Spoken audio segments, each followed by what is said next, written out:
This is a tech intel update on how Tulsi Gabbard uses AI to go through the JFK assassination files. Welcome to Doug in Exile. We're going to cover UFOs, AI, the latest in drones, and what is really infiltrating and infecting your church. You know, I don't do scaremongering. I don't do conspiracy stuff.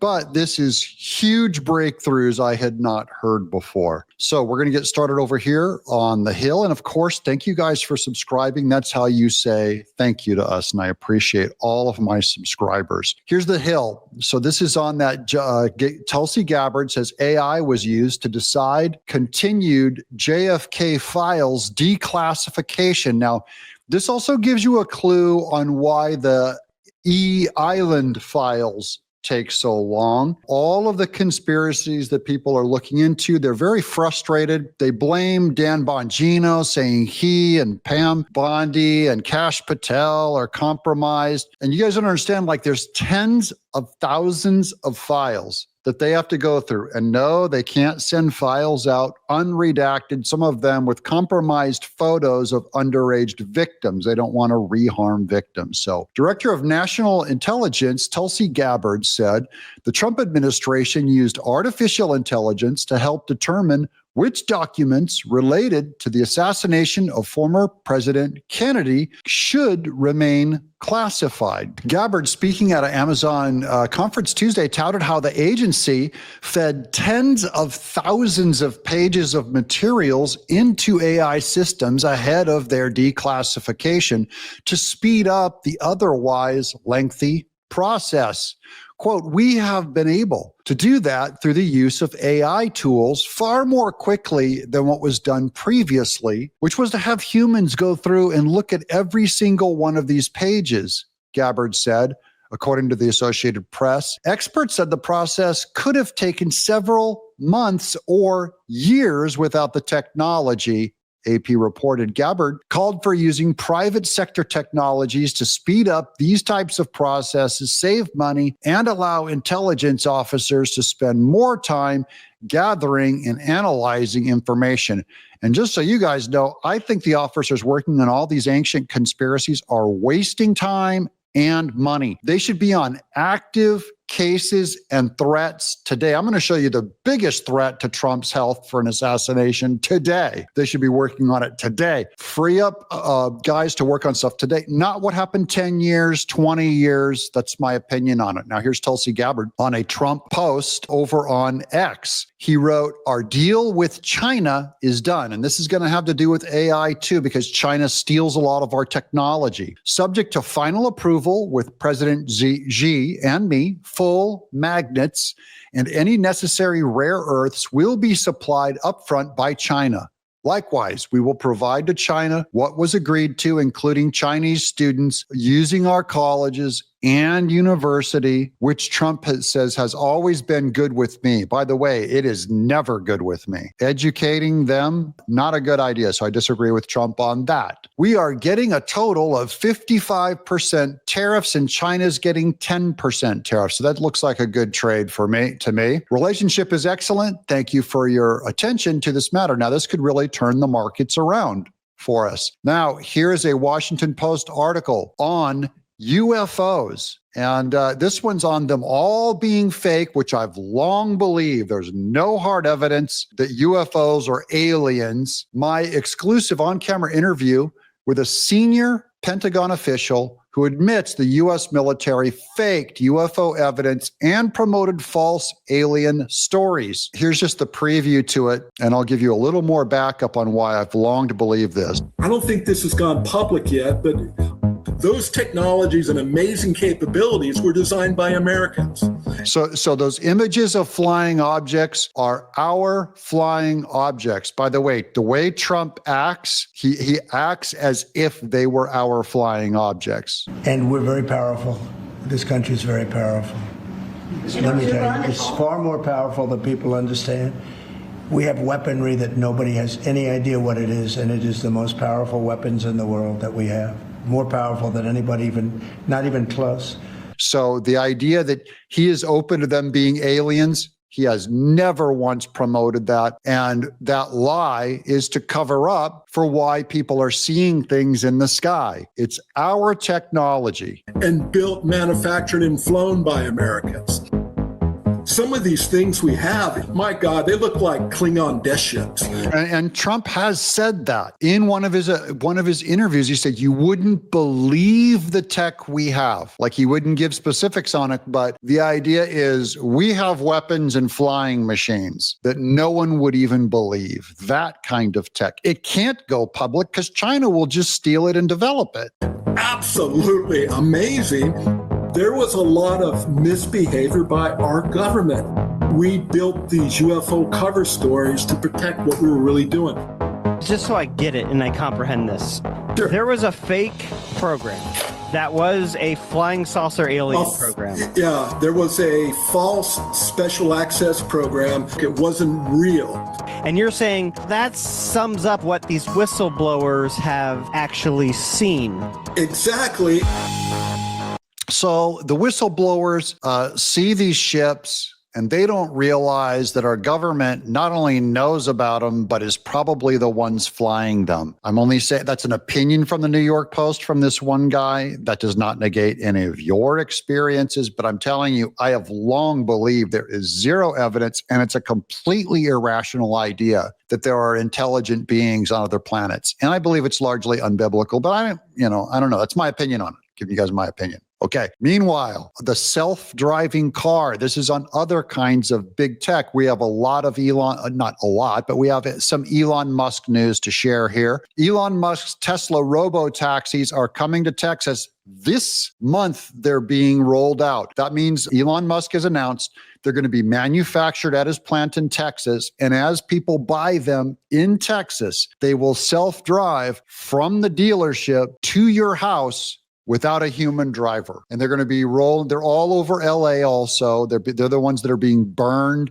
in the riots, the Waymo self-driving cars, self-driving taxis. So this is already coming. And then speaking of Elon Musk, here's his tweet, his first apology. He says, I regret some of the posts about President Donald Trump last week. They went too far. Now, that's not a complete saying you regret. That's not an apology. You're just saying you regret it. So I hope this is the first step in a longer, more formal kind of apology. Now, here is more Tulsi Gabbard in declassifying documents to expose abuse, delivering on Trump's promise of maximum transparency and ending the weaponization of government against the people. This is about protecting our God-given rights and freedoms, and she has exposed the government cover-up of the persecution of people regarding COVID. You know, when we look back over these last 4 years, and many of us have had direct experience with this, we look at the censorship of Americans, the undermining of our First Amendment rights,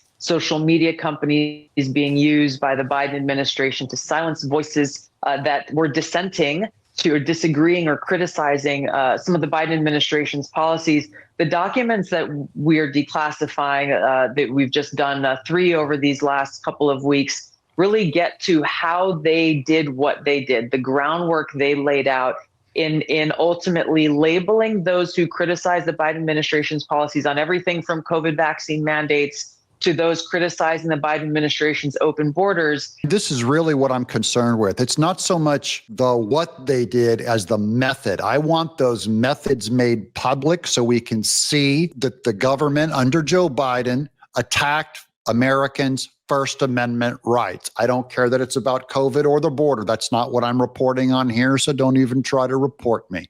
But there's an admittance that they did pressure, censor, and get involved with businesses and individuals.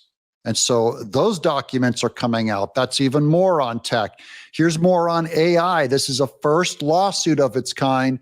Breaking: Disney and NBC Universal sue Midjourney. Now, Midjourney is an AI program that spits out animation. I'll give you some samples that are using some of their tech, but Disney Animation apparently was used to train Midjourney to know how to copy these animated characters, not perfectly copy them, but use the information that makes up their art. By the way, Midjourney never asked my permission, and it was trained on my art. I know for a fact Midjourney made a list of some of the artists that it used to train itself to create animation. My art was some of that training. So Disney and NBCU are suing Midjourney over copyright infringement. So they're claiming that Midjourney had no right to train themselves on the data. This is a huge deal. This is the first legal action that a major Hollywood studio has taken against a generative AI company. And there's more of this from Axios. However, in defense of AI, I'm going to say it's no different than me taking Walt Disney model sheets and learning how to draw them, and then me drawing my own stuff myself. That's exactly what Midjourney did. So I don't think they have a case. Now I'm going to give you guys a sample of some fun AI generated videos. Look at these. So just so you can see how realistic it is and how it's coming along. These are all fake news clips. This is 100% AI. Everything you see, the woman, her voice, the script, and the animation is all generated by AI. Look how realistic this is. Angela Carter here, live from the Cedar Grove flood disaster. Just kidding, I'm not real. This is Dana Brooks reporting live from Ocean View Beach. Just kidding, I'm not real. This is Charlotte Reed reporting live from Clearwater Beach, where an unidentified... Just kidding, I'm not real. So you can see this is incredibly realistic stuff. This is going to make us not believe a whole lot of things that we see on video. There's going to be a lot of fake stuff put out by AI. So if I use AI, I try to warn you guys, look, this is AI, guys. But as you can see, even the humans are looking incredibly real and natural. Now, more on the drone tech. This is a new breakthrough in drones where this is a drone racing course. And you'll see on the left over there are these little squares that the drones have to fly through. They have to navigate. And then this one down here on the right is a point of view camera on one of the drones where you can see it flying around. Now, this is a drone race. The one on the right, you'll see is flown by a human. The one on the left is flown by AI, and it just beat the human being for the first time. An AI flown drone beat a human, and these drones are flying, by the way, 98 miles an hour. Watch this. In this competition, drones had to race at high speed through an indoor track using only a front-facing camera and a motion sensor called an IMU. That means the drone had to see and understand the track in real time, with extremely limited sensors.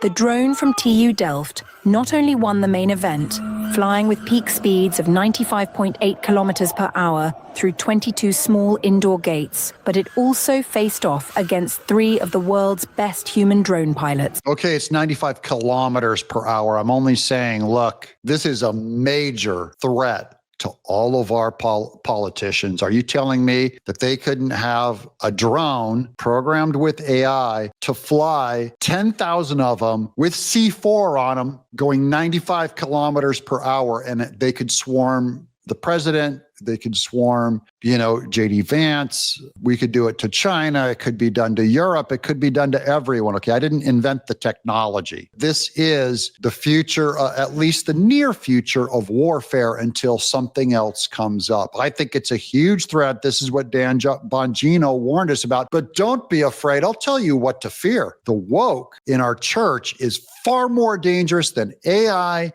UFOs, drones combined. And here's our churches going woke with feminism and all their weird social justice stuff. Thread, how evangelical churches are being remade from within. A quiet revolution is reshaping evangelical churches. My investigation since 2019 reveals a deliberate effort to infiltrate congregations with social justice ideology, often without their knowledge. This is about where the big screens come from. This is where your female pastors come from. This is where it just doesn't matter which one it is. The idea is, to me, the real threat to America is not AI, robots. I don't care about computers, weaponry, because to me, the happy patriots are the core of America. If the happy patriots are solid, nothing scares me. Even 4 years of Biden, which we lived through, we survived it till Trump came along. But what will not stand in America, what will destroy America, is if the American church falls to this social justice ideology, unbiblical teaching, woke quote Christians in our churches. That will destroy America. Now, it doesn't have to be all the churches that have to get fixed, but what we want, as the Bible says, is a remnant of holy people following the word of God. What do you guys think? Which do you fear more? AI and drones and UFOs, or the woke taking over the American church? I'm Doug in Exile.